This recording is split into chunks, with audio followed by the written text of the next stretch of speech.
You're listening to the Hookit podcast, brought to you by hookitproducts.co.uk.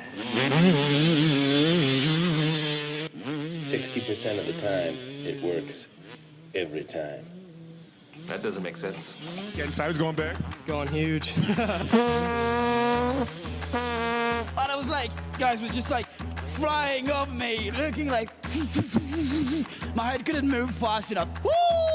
Like really, like, you know, really insane. That was like, it's so crowded, but just good fitting and just like people flying all the time. Love it. We're going streaky! Yeah!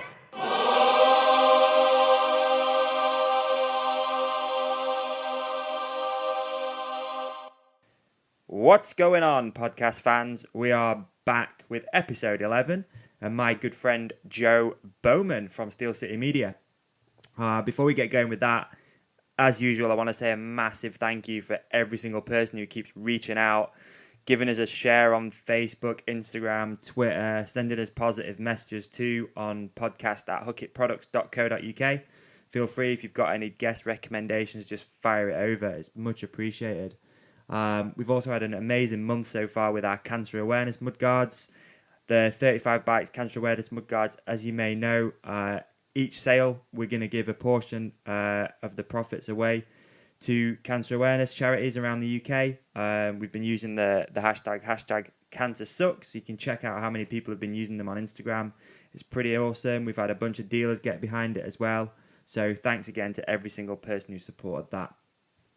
For more information, obviously, you can head over to 35bikes.com or just drop into your local bike shop and ask them to get you one of these cancer awareness mudguards. Right, that's enough of me waffling. On today's show, we have Joe Bowman. It's taken ages to get Joe on the show. Joe is one of my best friends. He has been on the to-do list for quite a while. Ever since starting this podcast, Joe instantly came to mind as one of the guests I'd like to have on straight away, but it's taken us 11 episodes to get him on. He's a busy guy, does a lot of travelling, obviously, with the World Cup scene, as well as a bunch of other filming projects around the world. So it was good to finally catch up. We actually sat and chatted for just shy of 6 hours. Luckily, we only recorded an hour. But here we go.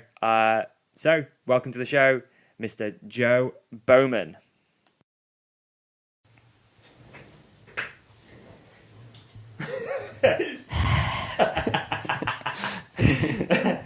All right. We just pressed the button to go live, which is pretty funny. We've got Joe Bowman finally on the podcast this week. I will have already done you another introduction at the start, because I usually do that. Cool. But yeah, it's awesome to finally get Joe on the show. It's been a long time coming, but he's never here, so we finally got a chance to sit down and drink some wine, do some other stuff, and talk politics for a little bit as well, which is a bit weird. But anyway, welcome to the show, Joe. Thank you. It's always weird, like, saying show. Do you know what I mean? Yeah. I don't look at it as a show because... Like we're on Jimmy Kimmel. Yeah, it's like we're on... I'm like the Sheffield version of James Corden or something. You got Range Rover. Similar. Yeah. Anyway, finally managed to get Joe on the show. He's been super busy this year, I guess, doing your thing. But we just sort of tried to throw some bullet points together, but we gave up on it. So let's just freestyle for a bit. Usually, when I do these, I always start by asking people like a bit about yourself. So, although I know you really well, it's going to be really difficult. It's like you're one of my best mates. Let's do a brief bit about you, what you do and stuff. Well, yeah, I guess I run Steel City Media, which is the name I go under for little film production company, I guess. That's been going about since 2012. Yeah. So 4 or 5 years, I guess. God. Just try to do the maths then. Fast 5, as well. 4.5, yeah.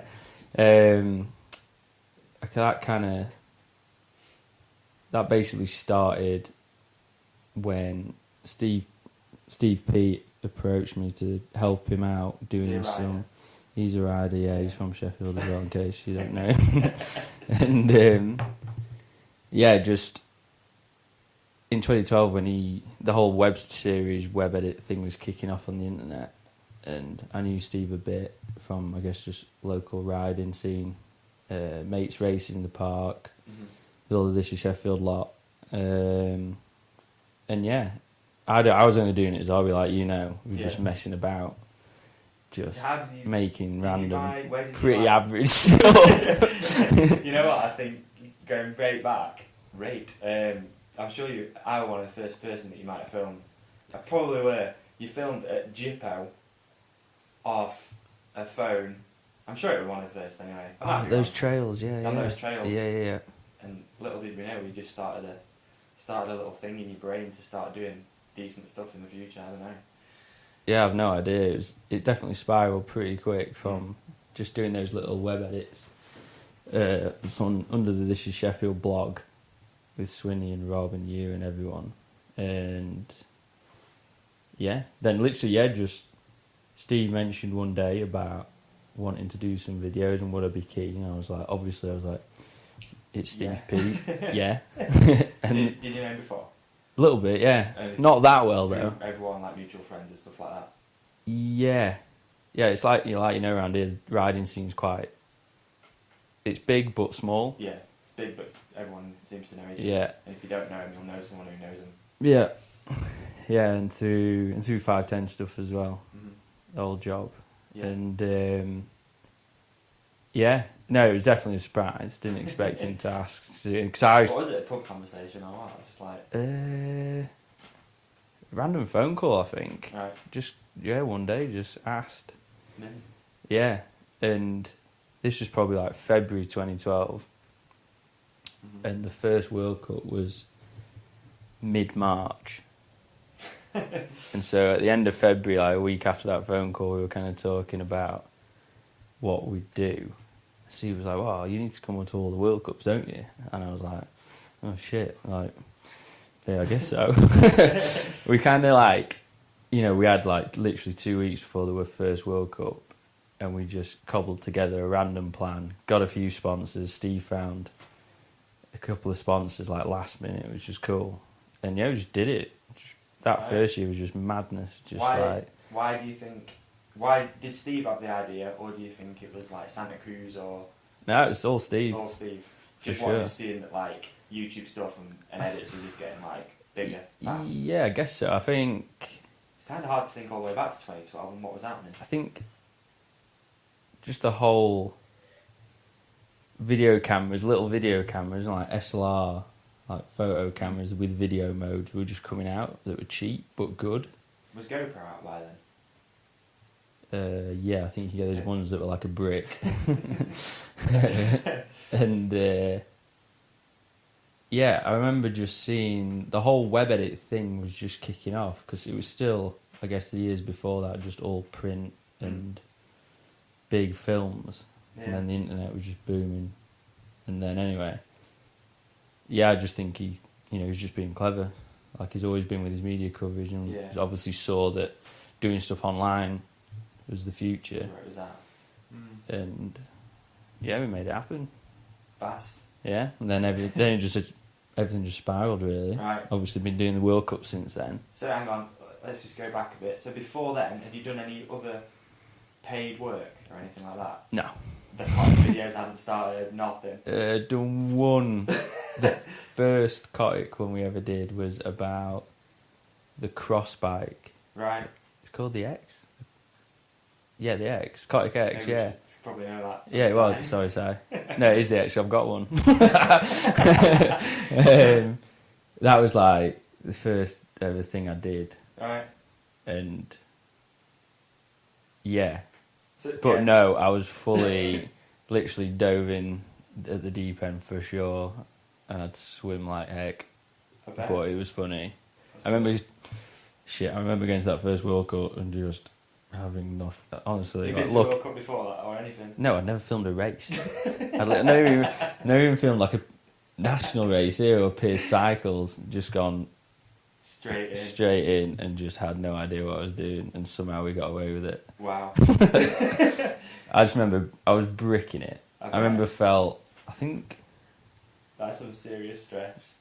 I think I wasn't stressing, more like worried about doing him justice. Like, shit, is Steve Peaty, and then obviously Greg and Rat and the team being so like welcoming and like. Yeah, so obviously going into that, you didn't know them at all. No, so I was nervous about that as well, and because it's like, fuck, I've still got posters of you lot on my wall. Quickly tearing them down. Yeah, like tearing them down because that's too awkward. But yeah, just doing him justice. It was more that, to be honest, not stress, because obviously you're excited, but and it still is. You still every year. Yeah, I bet. It's still always a cool thing to be doing, no matter. well, yeah, you're always conscious that, you know, it is the Syndicate and Steve, and they are legends, and you want to.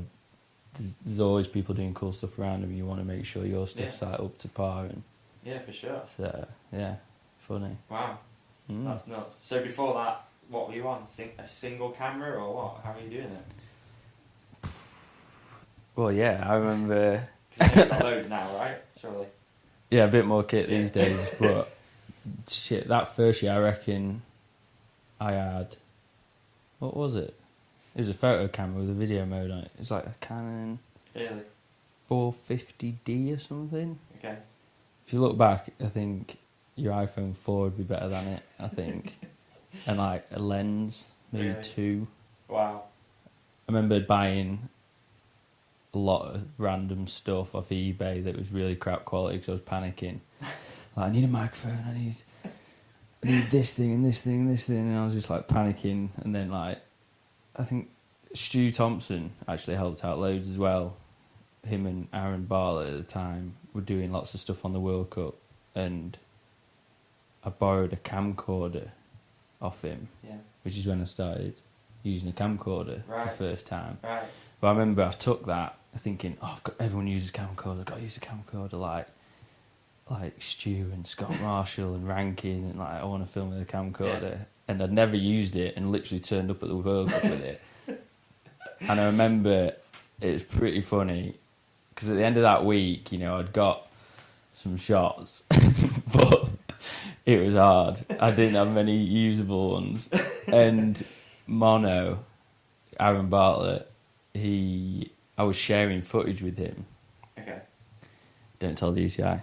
And you know, we got to like finals night or whatever when we were swapping all the clips. He was giving me all these clips of Steve and Greg and Rat or whatever, and they were all awesome.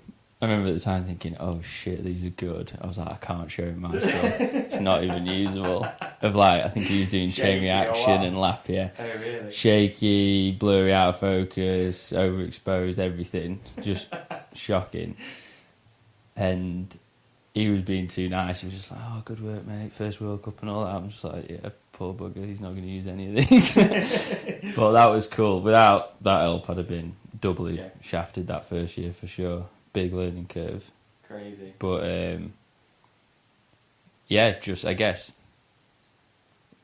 I stopped using that little SLR and tried to start using, just kept with it with the camcorder because I preferred it. Even though I was... Too. Kind of, yeah. It's it was harder to use at first, but wanted to do it, so it's funny. Yeah. Just so Steve thinks you know what you're doing. Yeah. Well, he's got a big camera. Yeah, as long as you got a big camera. Yeah, as long as, yeah, microphone, big microphone. Yeah, you must know what he's doing. Look the part. Like BBC walking around the hill. It's true. As long as you got I've noticed these days, if you've got a radio, like... That's it, you can get in anywhere. Yeah, you can get in anywhere. If you've got a radio clipped to yourself, you just look. Yeah. That's hilarious. Radio and high vis. You're in. Funny. So before that though, you got like zero experience, not experience, but you've done no training or anything. It's all self-taught still? Definitely, yeah. Wow. No, I guess I got a camera in 2010, I think. Probably. Yeah, end of 2010. And that's when all the This Is Sheffield stuff kind of started, isn't it? That's when we started filming those things, yeah. Just honestly, like you knew, I just did it for a laugh. That was it, nothing. It's definitely started out there. This Is Sheffield. If people out there who are listening have never seen them, try and throw some links up in the... I think there's a Vimeo. It'll be on Vimeo. Yeah. There's a Vimeo account. So I was on the Raj Well, we're on So, This Is Sheffield, This Is I guess. Sheffield website. Yeah. I'm sure recently. Looking at something. I'm guessing they're on there. Yeah. So that's Nick. Yeah, they must be. Well, yeah, I'll try to throw some links up in the comments thing if I can. I'll try my best. I'll figure it out. Funny. So, yeah, so no experience, just went in, balls deep. Steve Peat offered you a job, out of nowhere. Crack on. So that first World Cup season, nerve-wracking all the way through, or did it get easier towards the end? No, I think it got worse. I think, yeah, just like I said, just feeling the pressure massively. And I remember when we did the first World Cup, we did some other bits for the first ever one. Yeah. Oh, me and Swinney, Right. who was on your podcast last time. He was. First trip we ever did for This Is Peaty, Steve was like, right, I want to do some early season downhill testing. Alright, so hang on, just quickly, it might be interesting to know. Who comes up with the things throughout the year? Do you literally just sit down, put a bucket list together and think, this is what we're going to film?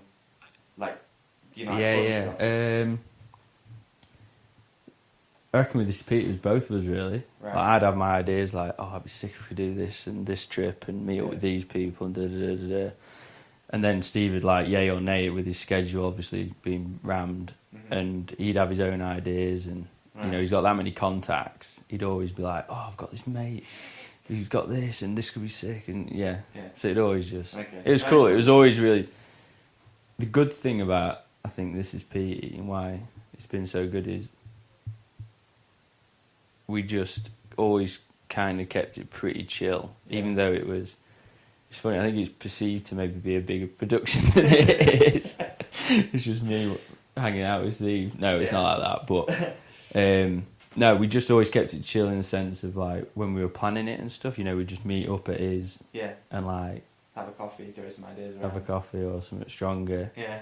And just, throw ideas about, and that was it, really. Sweet. And I think the reason the episodes might have come across fun is because we were just having fun making them. Yeah. Like, that's good though, and that's how you want it. That's how, Definitely. Exactly, yeah. And that's what Steve wanted to do. He didn't want a stressful filming thing to add on top to everything else, I think. So, no, it was all good.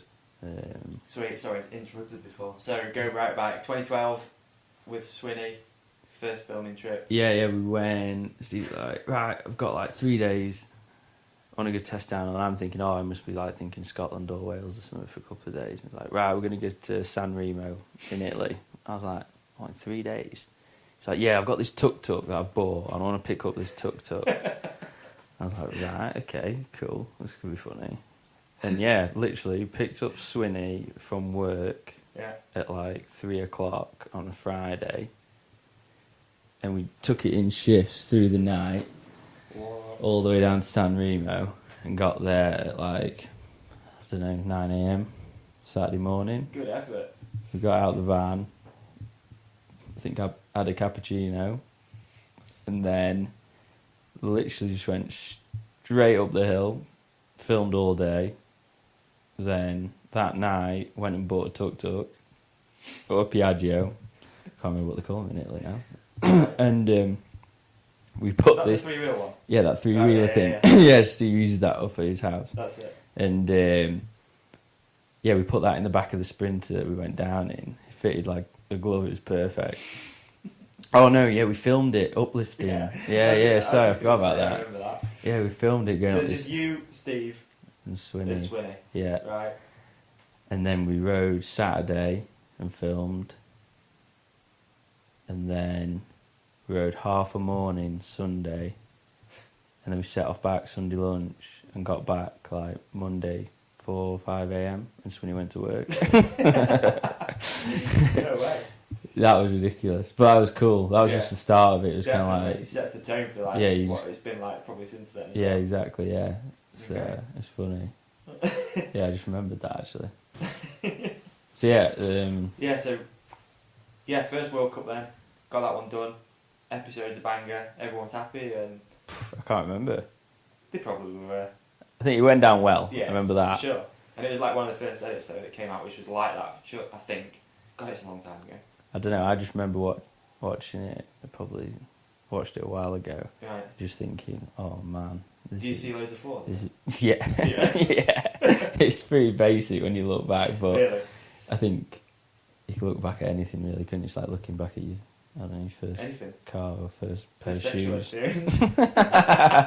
Yeah. Pretty basic. Yeah. Yeah. So yeah, no, funny.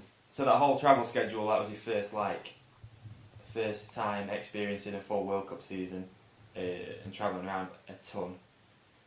And yeah, I don't know where we're going with that. This wife's pretty strong.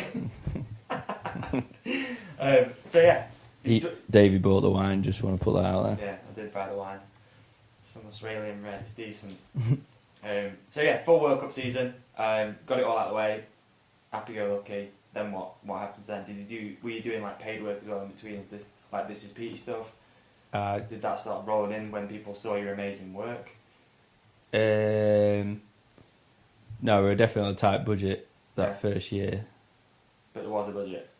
Yeah. Yeah, just Yeah.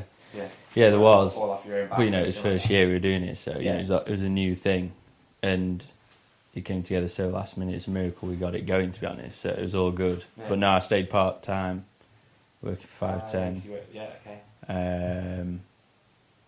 So yeah, I kept that going. That was cool, and I think it was probably halfway through 2013 when I was getting other jobs, Right.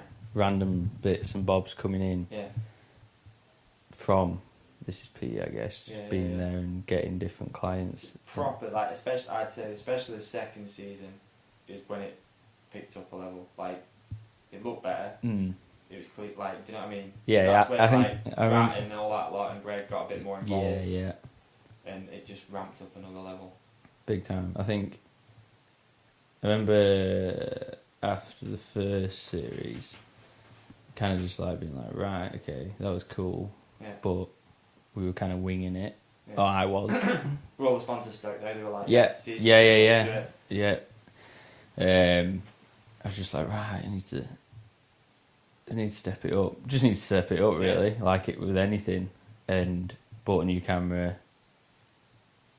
Yeah, got a bit more kit, which kind of helped a bit, for sure. Yeah. And just practice, just filming. I think the good thing and bad thing about World Cups is you're filming so much during that intense week at the race and stuff around the race that you can only really get better at filming. Yeah. It's so intense so and you're much. knocking it out so much. Yeah. And then, I don't know where I was going at now. Getting better at filming, so you're filming tons. Yeah, and then the Straight- second series, we just straight had, into it. instead of having 2 weeks to plan, we had a whole winter to plan. Yeah. So that's why I think it definitely looks- ramped up a notch. yeah, yeah. Way better. Yeah, got a Kinda bit. like the rawness of the first season. I'm not gonna lie. Yeah, yeah.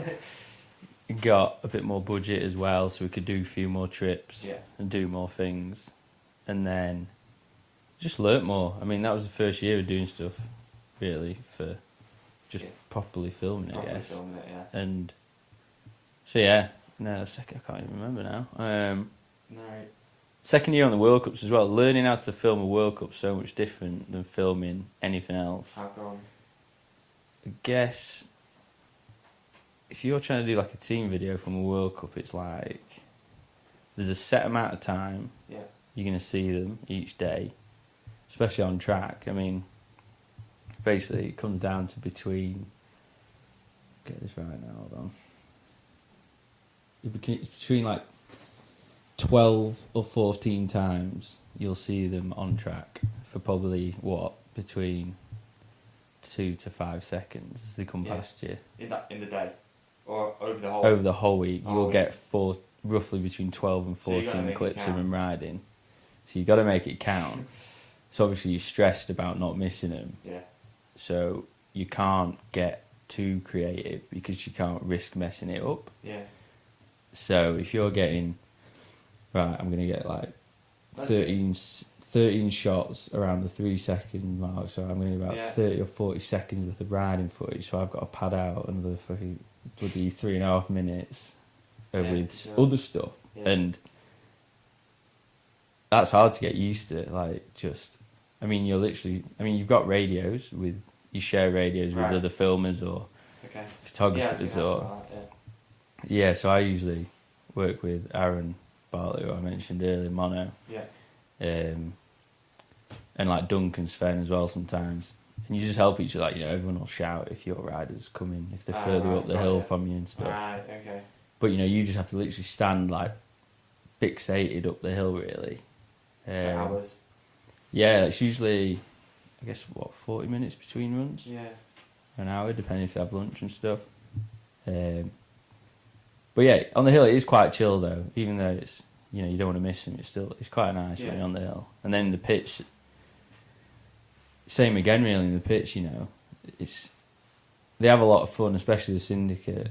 But at the end of the day, they're still there, to do well. They still need results, I guess. Yeah, and they're like, they'll get up at a certain time, usually each day.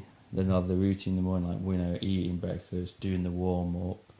Then they'll be in the pits, and you might catch them quickly in the pits, but then you've got to get on the hill for like 6 hours. So you want to get pit stuff, but you need to be on the hill, so you've got to get on the hill, and then practice finishes, and, they're only going to hang around in the pits for like an hour before they go back to the house. So you need to get back to the pits and, get the interviews, how they've done that day. You might want to get some stuff with the mechanics. So, I guess it's like a timing thing. You just got to get used to the schedule. Yeah, I bet at first you were just like, Oh, what's going puzzling. on? No idea what you're doing. What's happening? I remember... Where do I need to be? I remember the first one. I was taking, like...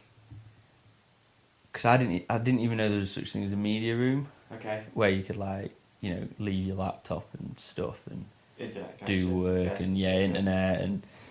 and, like... I'd take my laptop and chargers and hard drives and everything up the hill. So I had a pack that weighed like 20 kilos or more, just Really? taking it up the Do you hill. think about that stuff loads now, about what you're carrying and stuff? Like, Yeah, just are trying you like to- a mountaineer? Because you are pretty much. You go up and down a hill for 6 Yeah, hours, right? kind of, yeah. Yeah, But I now can you bet. try and take as little as possible Yeah. because it's a pain in the arse and you want to be able to walk when you're 30. So it's like, Just hiking stuff up all day. yeah, it's Right, funny. so laptop, everything's on your back. Yeah, None that of was funny. But, what were we talking about before? You didn't know they were a media room, so you were carrying everything with you instead of even leaving it in Steve's van. No, before that. Don't know. Why did I go off on a tangent with the first one? I can't remember. I've lost I don't know. I've lost track. I can't remember, man. I think it was almost like a bit more of it was like a typical day in the life of Joe. Yeah, Bowman sorry, we're World talking Cup. about filming World Cups being different. That was Yeah, it. yeah. Yeah, so I think it's just getting used to the way it works and getting used to all your riders' schedules and what they do. Because if you want to, alright, so Steve's got a couple hours free, he might be doing something cool, so I should cover that. But I need to get some tech stuff with his bike and the mechanic. But it's just time management, I guess. Yeah, for sure. But when you're doing like a normal, I don't know, like a thing for Kotick, you'll have a nailed down story, and it's going to be like, I don't know, 3 minutes long, like that last one we did. Yeah. And Story. right, we've got 3 days. Yeah. We're going to do this on the first day, this on the second day, and you've got it all nailed down to like even, I don't know, Shot angle. just everything. Yeah. Well, yeah. Yeah. So it's just easier. You just turn up and you do it, whereas instead of like thinking on the spot. So no, it's all good though. Yeah, for sure. Has it got like easier as you've got to know him better? I mean, you probably knew Steve going into the first one a bit, Yeah. but you might not have ever met Rat or Greg or the mechanics or No, not the really. whole Yeah. World Cup family. No. It's all, it's the other family Yeah. now. So it's like, yeah, it's all But you different. definitely spend more time with them than your family. Yeah. For sure. Yeah, for sure. Yeah. I think like anything, just over time, it all gets easier. It's like any job, I think. Yeah, for sure. So And what, syndicate-wise, what are the guys like to work with? Pretty easy? yeah, Yeah? for sure. I think. I mean, obviously you're not going to say no. Yeah, no, I think I was saying this to someone the other day. I think like there's no way I'd ever go and work for any other World Cup team. Right. Cool. Because Do you find that some of them a bit more like corporate? uh, I'm gonna like Not compare just- this to motocross teams where you got going back to the AMA when I was living in America. You had like I don't know KTM factory teams, Kawasaki, whatever, and then you'd have like the Hart and Huntington Suzuki team, which was Carey Hart with a load of hot chicks getting tattoos actually at the event. Do you know what I mean? Yeah. Where the other one's like a bit like that, a bit corporate. Yeah, kind of. I think more the sense that it's just fun. Yeah. As a syndicate, like they're all, it's just a family. It's not a team. I think that's the reason it's called a syndicate, not like Santa Cruz factory racing or whatever. Yeah. Because it is just a collection of like different individuals brought under one roof, and they just have a real good laugh. Probably better than anyone, but also, they're there to win as well. Yeah. So it just it's just cool. Cool. So yeah. Yeah. So looking back on this season, then, as it's the most recent and the one that's freshest in your brain, how's this season been? Has it been a laugh? Has it been different because Steve's been retiring, or I don't know? Yeah, How would you compare it, sort of like to Yeah. Yeah, it's been good as usual. I think the last 3 years it's probably the last 2012. So the last 4 years, Yeah. I think was just, was it 5? Oh shit, 2012, 13, 14, 4. 15, 16, 5. 12. 12th, 3rd, 13th, 14th, 15th, 16th, yeah, 5 years. Okay. Oh, we counted 20. Okay. 20 Yeah. So they've gone they've gone so quick. They seem to almost like just blend into each other. Right. Yeah. But, I guess it's been kind of like usual. But obviously, Steve. Yeah. Thing is, there wasn't really a sense that Steve was leaving. It was just like business as usual kind of thing. Yeah. There was no like everyone crying every round, Only at last one. counting down or anything. Yeah, just the last one. Yeah. But yeah, literally until that he came across the line, and until they did the little ceremony for him there, and Wow.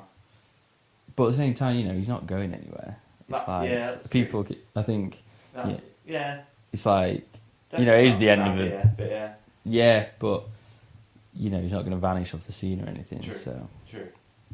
yeah, it was never really a sense of like it wasn't a looming thing in the Right. pit or anything. Yeah.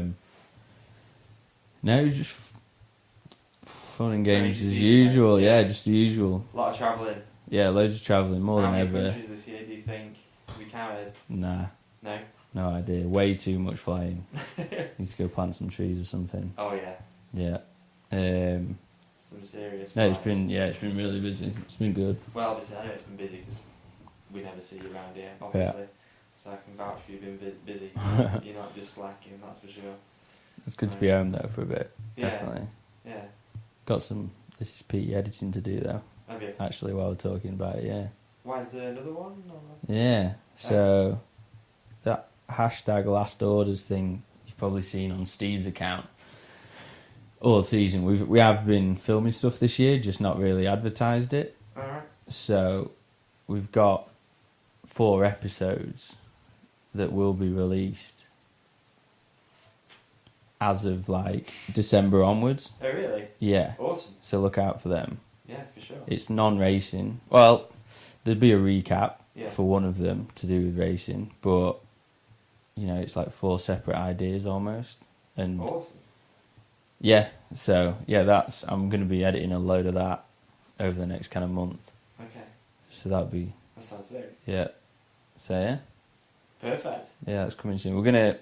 There'll be something proper announced, I think, but yeah. We're not doing an exclusive on this podcast. No.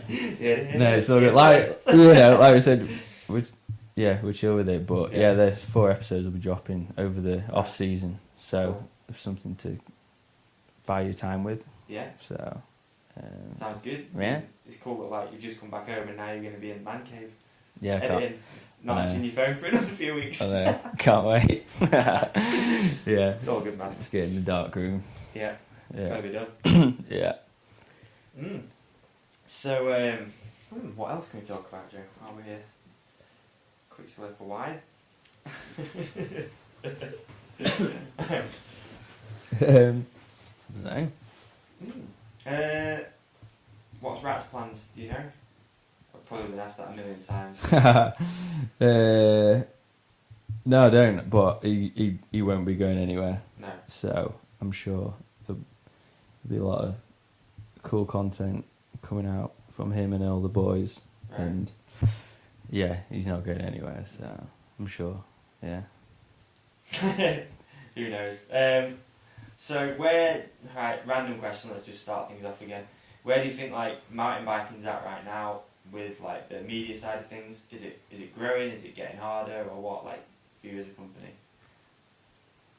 I think mountain biking's in a good place. Yeah. I think from what It's definitely growing. from what Yeah. I can see, like there's Yeah. tons of events, tons of races. Mhm. The live coverage of the downhills, especially, I know, is really big. Yeah.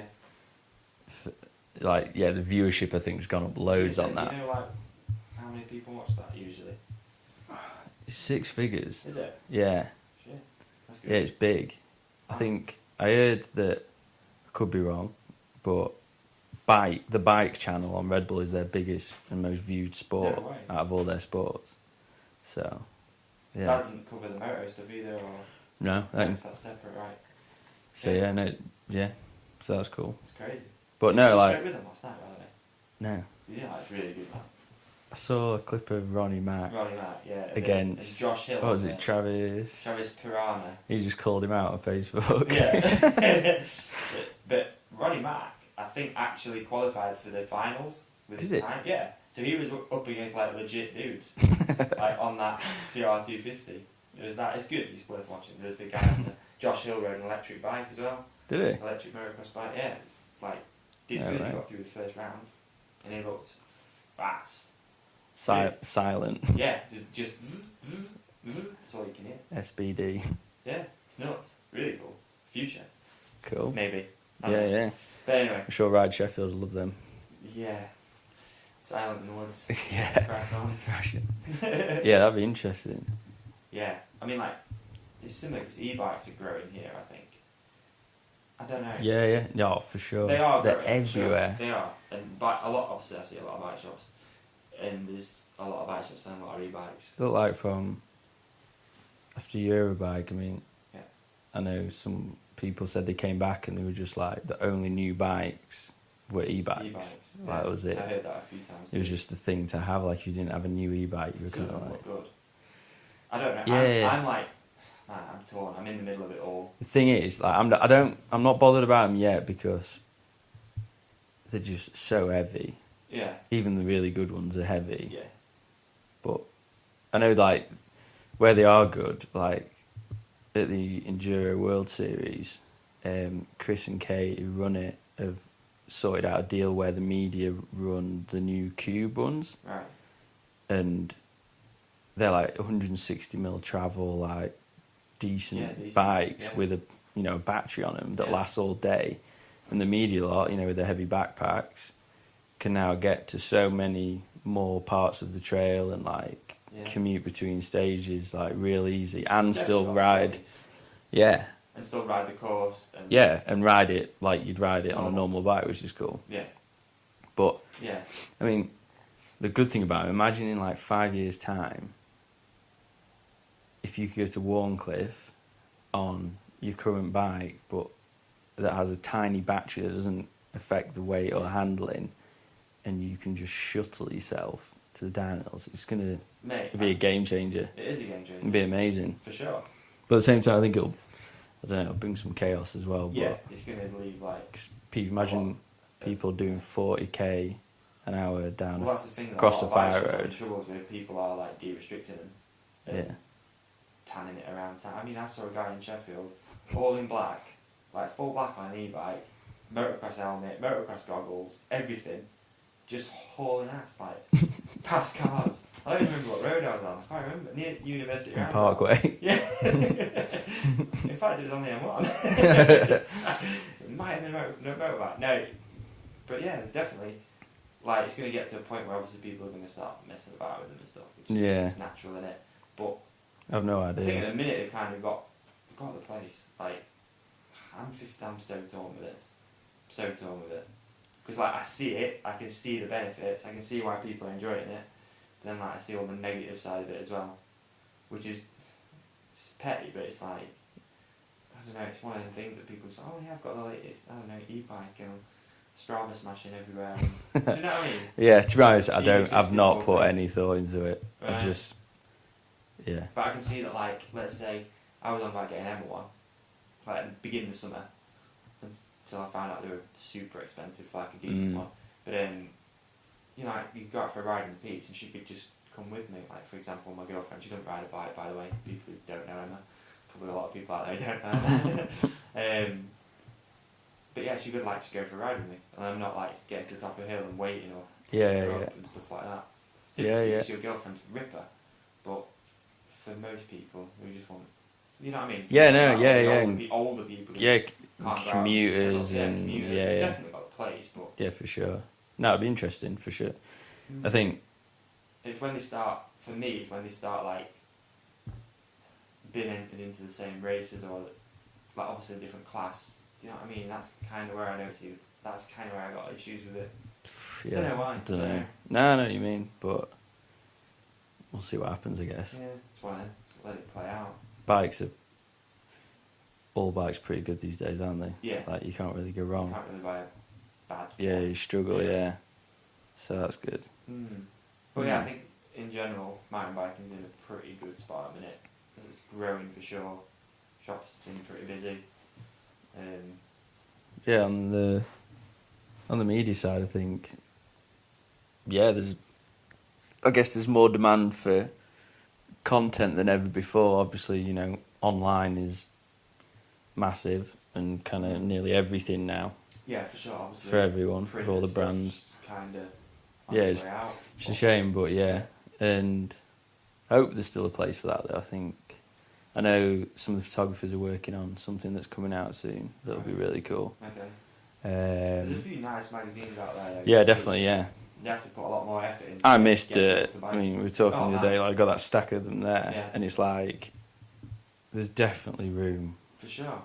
But at the same time, it's hard because at the end of the day, they need to sell adverts to keep them running, and if that's going online, it's hard for them to keep going in it. But it's like slightly different, but it's hard for us as well, like as a company, to know where do you put your marketing money, like where do you put it, because edits seem to be, some edits, obviously not yours because it's like high-end edits, but like thank you. You're very welcome, but it gets kind of like diluted with everything else. There's so much content coming out, like you can't physically keep up with it. Yeah, it's really hard. I think that. I don't know what'll happen, but it's definitely harder to get views.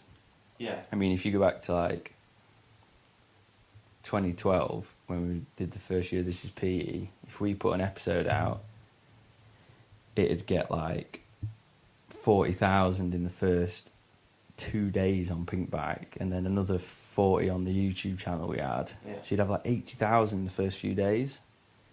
And then nowadays, if you get like 40,000 views on a Pinkbike video in the first few days, that's done really well. Right.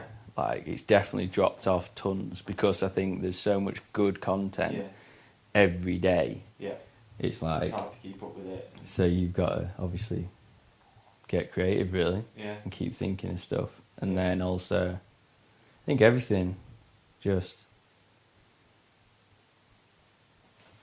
got to think of ideas that stand out, I guess. Yeah. And, yeah. Where do you get your ideas from? Like the Kotick videos? Yeah. They're nuts. Is that all you?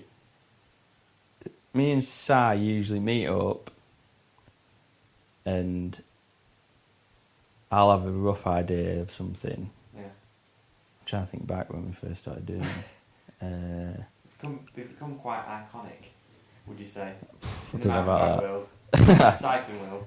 No, I don't know, but usually I'll have an idea, and basically the theme from the start, like that first one we did all the way back, has always been like entertainment value, like make them entertaining. I think with everything I do, I try and make sure that the audience like gets entertained, or there's got some humour in there. Just I don't know, I just kind of like everything I watch on TV or films, or like I like, you know, like laughing, or it's, you know, being entertained by what's on screen. Like, you know, I'm not saying there's anything wrong with, you know, doing serious things or like super artistic things. It's just, I guess, what I'm into. Yeah.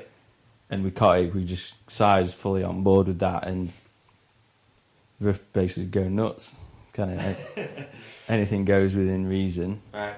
And yeah, usually just meet up, shout it out. Yeah, I guess so. Yeah. I can't remember now. Sick. Yeah. Rocket Man is right. And then my sister made all the costumes. And then, that last one was Straight Line. That was funny. That was really funny. Yeah. That just escalated. Like getting Rob from Clay Spades, who digs all the amazing stuff in Warncliffe. Like when he's crawling on the ground and you're trying to explain to him why you're getting him to crawl on the ground and you can't really explain. It's funny. But Che was brilliant as the bad guy. Sure. It's just funny. They're just probably the most fun edits to do. Just because you can kind of go nuts. Do what you want, go nuts. And with your mates as well, locally, because they're all shot in and around here. So,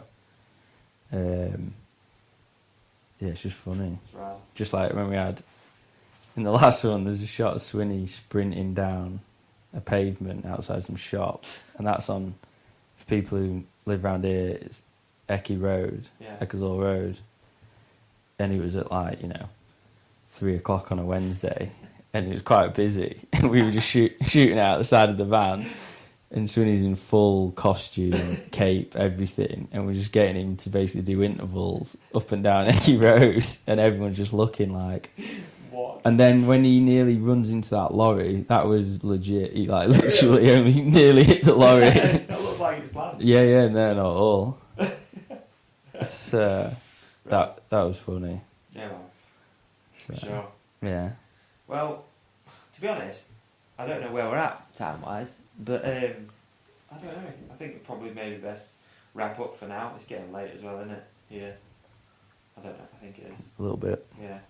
But let's leave it on. Have you got any advice for anyone who wants to start filming? Do you? Yeah, don't bother, 'cause you never see your mates. Yeah. No, just stick to Instagram.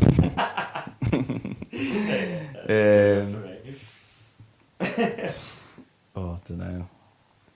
Just film your mates. Yeah. Film whatever hobby you're into. Cool. And hang out with your mates and do it for fun. Don't take it too serious. And just see how it goes. Yeah. You're the world champion, right? Rolls up to your ass. Do your job. Yeah. Yeah, fuck.